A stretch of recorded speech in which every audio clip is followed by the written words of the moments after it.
తూర్పుగోదావరి జిల్లా రాజమహేంద్రవరం ఎన్పీసీబీ యూనిట్లో సివిల్ సర్జన్గా విధులు నిర్వహించిన డాక్టర్ లావణ్య ఇప్పుడు అనకాపల్లికి బదిలీ అయ్యారు. ఈ నేపథ్యంలో జిల్లా వైద్య శాఖ ఉద్యోగులు అసోసియేషన్ సభ్యులు ఆమెకు ఘనంగా వీడ్కోలు చెప్పారు. స్థానిక ఆప్థాల్మిక్ యూనిట్ ఆధ్వర్యంలో నిర్వహించిన ఈ సభకు అధ్యక్షత వహించిన డాక్టర్ బి శ్రీనివాసరావు మాట్లాడుతూ డాక్టర్ లావణ్య సేవలు చిరస్మరణీయమని కొనియాడారు. ఈ కార్యక్రమానికి ముఖ్య అతిథిగా హాజరైన తూర్పుగోదావరి జిల్లా DM and HO doctor Venkateswara Rao గారు మాట్లాడుతూ ఒక ఉత్తమ అధికారిని జిల్లాను వీడటం బాధాకరం. డాక్టర్ లావణ్య గారు అందించిన అత్యుత్తమ వైద్య సేవలు అధికారులు అందరికీ ఆదర్శంగా నిలుస్తాయని పేర్కొన్నారు. ఈ సందర్భంగా పలువురు అధికారులు సిబ్బంది డాక్టర్ లావణ్య గారి కర్తవ్య నిబద్ధత సమయ పాలనపై ప్రశంసలు కురిపించారు. క్రింది స్థాయి సిబ్బందితో పరస్పర సంబంధాలను నిర్మించడంలో ఆమె చూపిన నైపుణ్యం ప్రత్యేకంగా గుర్తు చేశారు. సభలో ఆమెకు సిబ్బంది మెమొంటో బహుకరించి దుస్సాలువతో ఘనంగా సత్కరించారు.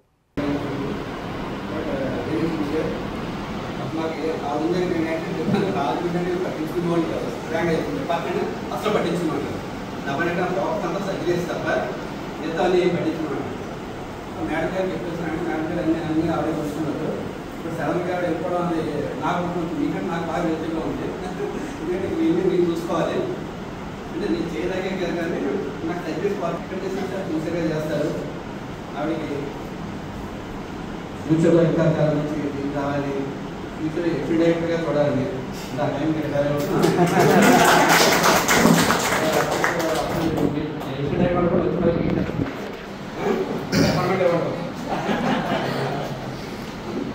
ఆశిస్తూ నాకు చాలా సదాకారాన్ని అందరికీ కూడా థ్యాంక్ యూ. కొంతమంది మేడం మాట్లాడతారు, కొంతమంది కదా అందరూ మాట్లాడచ్చు. కొంతమంది పేరు రాసి కానీ మీరు ఎవరెవరు మాట్లాడితే అందరూ ఫస్ట్ ప్రసన్న కుమార్ సమాధానం చేస్తారు.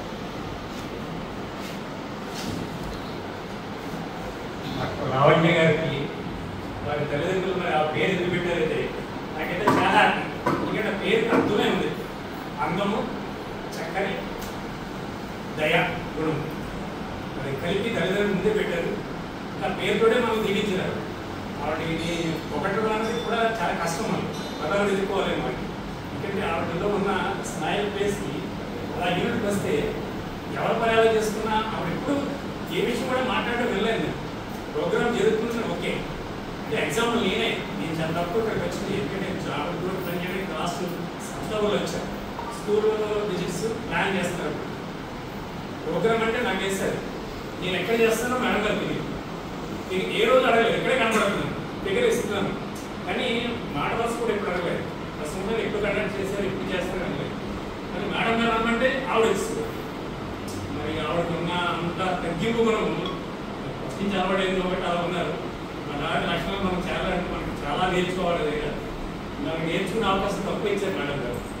మన శ్రీరస్థానం అన్నట్టు వల్లే మంచిది కడీలు తప్పు నల్లా ఒకసారి కలిసి ఇంకా కొంచెం తెలుసుకున్నాం.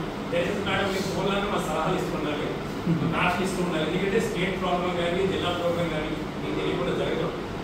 ఆ గైడెన్స్ ఇవ్వండి. ఎందుకంటే మీరు చేసుకుపోతాం కానీ కొన్ని సలహాలు ఇవ్వబడుతున్నాం. అట్ ద సేమ్ టైం మీరు ఒక డిఎంఎడ్కి మాకు వారధిలా ఉన్నారు. ఇంతవరకు నేను డిఎంఎడ్ ఎప్పుడు కలవలేదు, ఈ విషయం చెప్పలేదు. డిఎంఎడ్ ఆఫీస్లో ప్రతి జిల్లాలో కూడా చాలా సఫర్ అవుతున్నారు. కానీ ఈరోజు తూర్పుగోదావరి జిల్లాలో మాత్రం ఆ క్రెడిట్ మీకే తెలియదు. ఎందుకంటే మేము డిఎంఎడ్ ఏ రోజు కలవకుండా ప్రోగ్రామ్ని ఆన్ ట్యాబ్ కాదు ఆన్ని ప్రొవైడ్ చేయగలిగాం కంఫర్టబుల్గా. ఎందుకంటే మీకు ఊరు స్కూల్ కంప్లీట్ అవ్వడానికి నిర్వాహకులు స్కూల్ ఇద్దారని చెప్తే నేను కూడా మాట్లాడలేదు. ఆ డిప్యూటీ మేడం గారు మాట్లాడి నాకు అపాయింట్మెంట్ ఇచ్చేసారు. అంటే ఎక్కువ మంది ఉన్నారు, 94 మెంబర్స్ స్టూడెంట్స్ ఉన్నారు. సరే పెద్ద ప్రోగ్రామ్ ఇస్తే బాగుంటుంది. ఆవిడ ప్రోగ్రామ్ ఆవిడకి సంబంధం లేదు, మాట్లాడుతూ నాకు చెప్పచ్చు. కానీ సరే మాట్లాడుతానండి అంటే ఏది చెప్పినా నో కాదంటారు. నిజంగా అంత మంచి లక్షణాలను ఆఫీస్ కంటే మనం కూడా మంచిగా చేసుకుపోతాం. ఎందుకంటే మనం ఎంత చేయాలి ఏం చేయాలి దానికన్నా ఎక్కువ చేస్తాం. ఎందుకంటే మనం తక్కువ టైం అయినా మన జిల్లా టార్గెట్ని అందరూ ముందే రీచ్ అయ్యాం. At the same time academic పూర్తవ్వాలని కలవడిస్తాం. కలవ 2 రకాల పనిచేయడం కూడా చాలా నీట్గా ప్లాన్ చేస్తారు. ఈ ఫ్యూచర్ కూడా ఏ డిఎం గారు వచ్చినా మనం వచ్చిన డిఎం వాళ్ళని మనం కలుపుకుని ఆవిడ రిటర్న్ తీసుకుని మనం పోవాల్సి వస్తుంది. మన దయ మనకి అదృష్టంగా శ్రీనివాస గారు ఉన్నారు కాబట్టి వారు మనం చెప్పట్లేదు. ఎందుకంటే ఎంతకన్నా ఎక్కువ చేయరు. ఎందుకంటే ఆయన సర్వీసు మీకు తప్పు తెలిసేవిగా నాకైతే ఫస్ట్ తెలుసు. ఆయన మొబైల్ మెడికల్ ఆఫీసర్గా రంపచోడవరం జాయినప్పుడు అప్పుడు పనిచేయండి. ఆయన మొబైల్ మెడికల్ ఆఫీసర్ అంటే జనరల్ నాట్ ఆప్థాల్మిక్. కానీ ఈఓ గారి దగ్గర ఇంట్రెస్ట్ తీసుకుని పాలకొల్లు నుంచి యూనిట్ రప్పించి రంపచోడలో క్యాటర్ ఆపరేషన్ చేస్తారు. అప్పటి నుంచి బ్యాన్ నాకు గైడ్ అవుతుంది కాబట్టి ఆయన ఎవ్రీ వీక్ పాలకొల్లు సర్జరీ చేసేవారు. అది పర్సనల్గా ఎంత నేర్చేస్తున్నా చేస్తున్నారు. గవర్నమెంట్ సెక్టర్ అయితే ఎక్కడైతే ఏం జరిగినా శ్రీనివాసరావు గారు ఉన్నారు. ఈరోజు రాజమండ్రి హాస్పిటల్లో ఫస్ట్ ఐఓఎల్ చేసింది కూడా సార్ నుంచే స్టార్ట్ చేస్తాం. యూనిట్ కూడా సార్ కూడా స్టార్ట్ చేస్తాం. అలా దీన్ని కూడా రాగలిగాడు సార్ కూడా రంపచోడలో స్టార్ట్ చేస్తాం. ఫస్ట్ మధ్యలో బ్రేక్ వచ్చింది, మళ్ళీ సార్ కూడా స్టార్ట్ చేస్తాం. తునిలో చేస్తాం, రామచంద్రబాబులో చేస్తాం, మండపాడులో చేస్తాం, అమలాపురం చేస్తాం. ఇవన్నీ ఏంటి చేస్తామంటే ఎవ్రీ మంత్ ఒక శనివారం అక్కడ, ఫస్ట్ శనివారం అక్కడ, సెకండ్ శనివారం అక్కడ, థర్డ్ అక్కడ, ఫోర్త్ అక్కడ, ఫైనల్ కంక్లూజన్ రిపోర్ట్. అప్పుడు కూడా రాజమండ్రి ఎప్పుడు కూడా కాకినాడలో 3 యూనిట్లు ఉంటాయి. 3 యూనిట్లు 64-70 సర్జరీస్ ఉంటాయి. మనం ఎప్పుడు 100 ట్రిపుల్ డిజిట్ తగ్గదు. 120, 140 ఎప్పుడు ఆగుంది. At the same time doctor Kotha Satyanarayana garu, Srinivasa Reddy team అన్నమాట. ఇద్దరు రాదు వీక్లీ వన్స్ అయినా మార్నింగ్ 7:30 స్టార్ట్ అయితే 12:30 కల్లా అయిపోతుంది సార్, 4:30 కల్లా అయిపోతుంది.